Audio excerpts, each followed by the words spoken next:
Assalamualaikum warahmatullahi wabarakatuh. Perkenalkan, nama saya Ibnu Zulfan Fikriansyah dengan NIM A420210100. Dalam video ini akan menjelaskan secara singkat jawaban-jawaban dari pertanyaan mengenai ilmu anatomi. Dalam ilmu anatomi mencakup beberapa lingkup, di antaranya ada 7. Yang pertama ada eidonomi. Eidonomi adalah ilmu yang mempelajari organ-organ di bagian luar tubuh suatu organisme.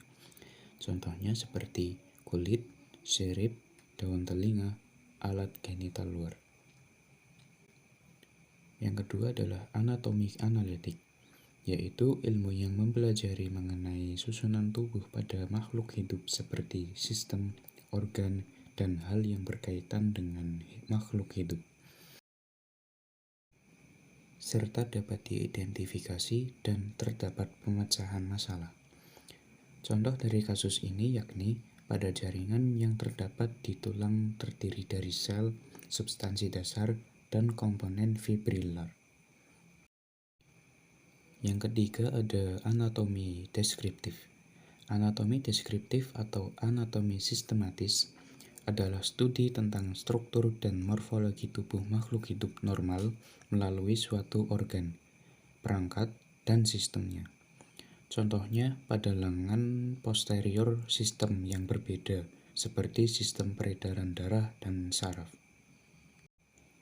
Yang keempat ada anatomi topografi, yaitu bagian ilmu anatomi yang mempelajari tentang suatu daerah atau lokasi bagian tubuh tertentu dan ditinjau dari periferi hingga mencapai medial secara runtut. Contohnya berupa lokasi bagian tubuh tertentu yang ditinjau secara runtut. Sesuai dengan definisi ini, anatomi ini menetapkan hubungan antara struktur internal tubuh manusia dengan permukaannya.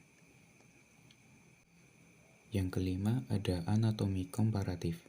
Anatomi komparatif adalah studi tentang persamaan dan perbedaan anatomi spesies yang berbeda. Contohnya yaitu struktur-struktur tungkai pada kucing dan paus. Yang keenam ada anatomi fungsional, yang merupakan cabang dari biologi yang mempelajari struktur dan organisasi dari bagian-bagian tubuh makhluk hidup yang saling berhubungan satu sama lain. Contohnya, sistem peredaran darah, sistem ekskresi, dan sistem pernafasan, jaringan otot, jaringan tulang, dan jaringan syaraf, sel saraf, sel darah, dan sel jantung, tulang, ginjal, dan paru-paru.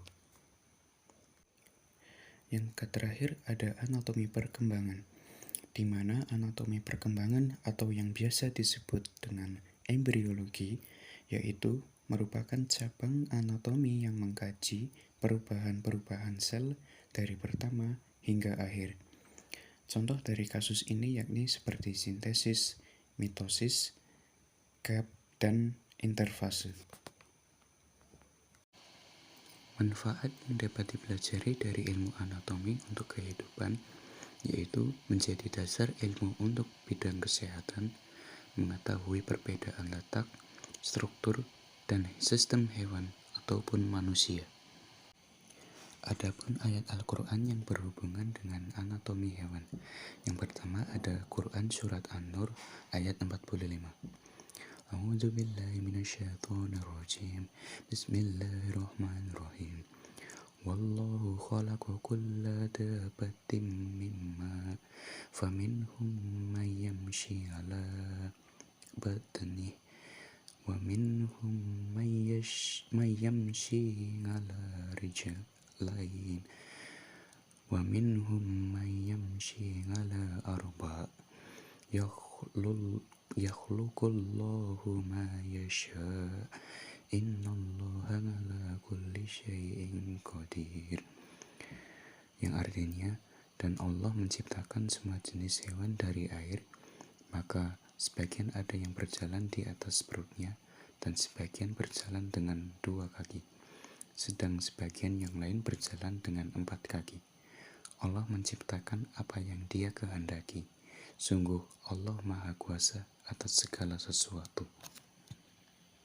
Quran Surat An-Nur ayat 45. Yang kedua ada Surat Al-An'am ayat 38. A'udzu billahi minasyaitonir rajim. Bismillahirrahmanirrahim.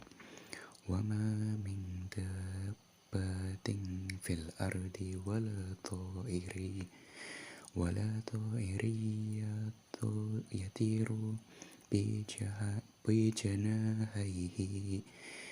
bijanahihi ila umamun amsalukum ma faradna fil kitabi min syai'in summa ila rabbihim yuhsyarun, yang artinya, dan tidak ada seekor binatang pun yang ada di bumi dan burung-burung yang terbang dengan kedua sayapnya, melainkan semuanya merupakan umat-umat juga seperti kamu. Tidak ada sesuatu pun yang kami luputkan di dalam kitab.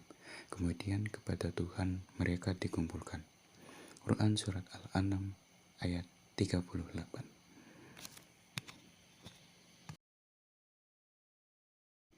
Demikian penjelasan dari saya, kurang lebihnya mohon maaf. Terima kasih atas perhatiannya dan semoga bermanfaat. Wassalamualaikum warahmatullahi wabarakatuh.